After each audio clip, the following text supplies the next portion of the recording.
আজকে আমি আপনাদের নিয়ে যাচ্ছি আব্বাস মসজিদ দেখার জন্য। এই মসজিদটি রয়েছে তায়েফে অবস্থিত। আমরা রাস্তা পার হয়ে আসছি। এদিকে যে দেওয়ালটি দেখতে পাচ্ছেন আমার বাম দিকে, এখানে হযরত আব্বাস রাদিয়াল্লাহু তাআলা আনহু শুয়ে আছেন।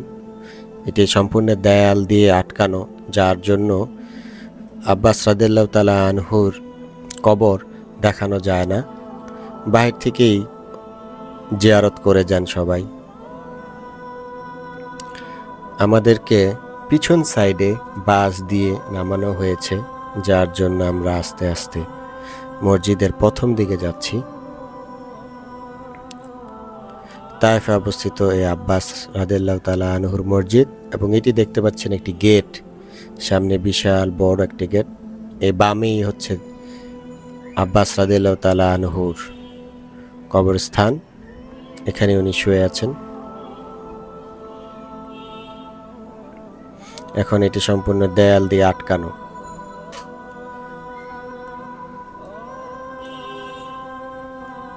আব্দুল্লাহ ইবনে আব্বাস রাদিয়াল্লাহু তাআলা আনহু ইসলামের নবী মুহাম্মদ সাল্লাল্লাহু আলাইহি সাল্লামের একজন সাহাবী ছিলেন। মুহাম্মদ সাল্লাল্লাহু আলাইহি সাল্লামের আব্দুল্লাহ নামক 4 জন বিশিষ্ট সাহাবী, যাদেরকে একত্রে আবাদুল আরবাহ বলা হতো, তিনি তাদের অন্যতম। তিনি কুরাইশ বংশের হাশেমি শাখার সন্তান। মুহাম্মদ সাল্লাল্লাহু আলাইহি সাল্লামের সর্বকনিষ্ঠ চাচা আব্বাসের জ্যেষ্ঠ ছেলে। আব্দুল্লাহ ইবনে আব্বাস রাদিয়াল্লাহু তাআলা আনহু ছিলেন একজন বিশিষ্ট সুবিজ্ঞ ফকিহ ও আল কোরআন তাফসীরের ক্ষেত্রে শীর্ষস্থানীয় মুফাসসির।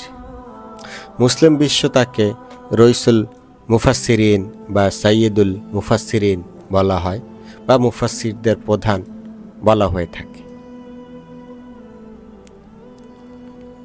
হিবরুল উম্মাহ অর্থাৎ মহাজ্ঞানী বা আল বাহর অর্থাৎ সাগর তাকে উপাধি দেওয়া হয়েছিল, কারণ যে কোনো দিনই জিজ্ঞাসার জবাব তিনি প্রজ্ঞার সাথে উপস্থাপন করতেন।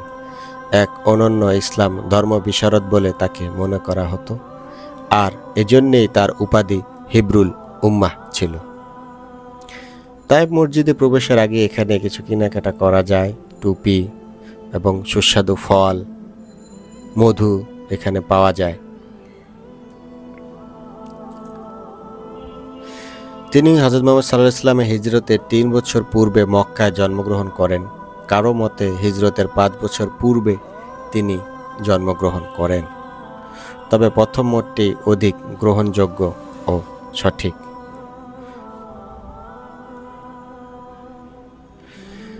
আব্বাস রাদিয়াল্লাহু তাআলা আনহু তিনি সর্বাধিক হাদিস বর্ণনাকারী সাহাবীদের অন্যতম।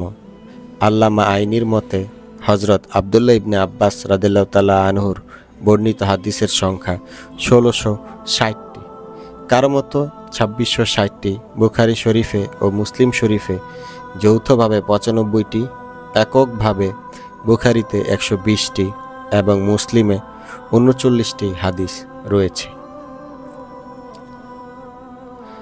আব্দুল্লাহ ইবনে আব্বাস রাদিয়াল্লাহু তাআলা আনহুর নাম তাফসির ইবনে আব্বাস। ইসলামের দ্বিতীয় খলিফা উমর রাদিয়াল্লাহু তাআলা আনহু ওনার সম্পর্কে বলেন, ইবনে আব্বাস তোমাদের সকলের অপেক্ষা বড় বিদ্বান। উমর রাদিয়াল্লাহু তাআলা আনহু তিনি বলেন, সে বয়সে তরুণ, জ্ঞানে প্রবীণ। ইসলামের চতুর্থ খলিফা আলী রাদিয়াল্লাহু তাআলা আনহু ওনার সম্পর্কে বলেন, কোরআন কারিমের তাফসির বর্ণনার সময় মনে হয় যেন তিনি একটি স্বচ্ছ পর্দার অন্তরাল হতে অদৃশ্য বস্তুসমূহ প্রত্যক্ষ করছেন। ইবনে মাসউদ রাদিয়াল্লাহু তাআলা আনহু বলেন, ইনি কোরআনের সর্বশ্রেষ্ঠ ভাষ্যকার। ইবনে ওমর বলতেন, মুহাম্মদের উপর যা কিছু অবতীর্ণ হয়েছে তৎসম্পর্কে ইবনে আব্বাস এই উম্মতের মধ্যে সর্বাপেক্ষা জ্ঞানী। আমরা আস্তে আস্তে মসজিদের গেটের দিকে সামনের দিকে এগোচ্ছিলাম।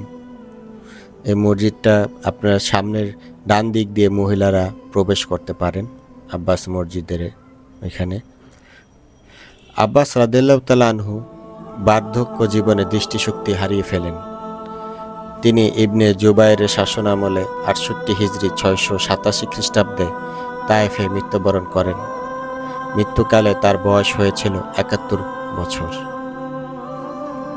মুহাম্মদ ইবনে হানাফিয়া রাদিয়াল্লাহু তাআলা আনহু তার নামাজে জানাজার ইমামতি করেন। তায়েফ নগরে মসজিদ ইবনে আব্বাস নামক বিশাল মসজিদে আজও তার স্মৃতি বহন করে চলেছে।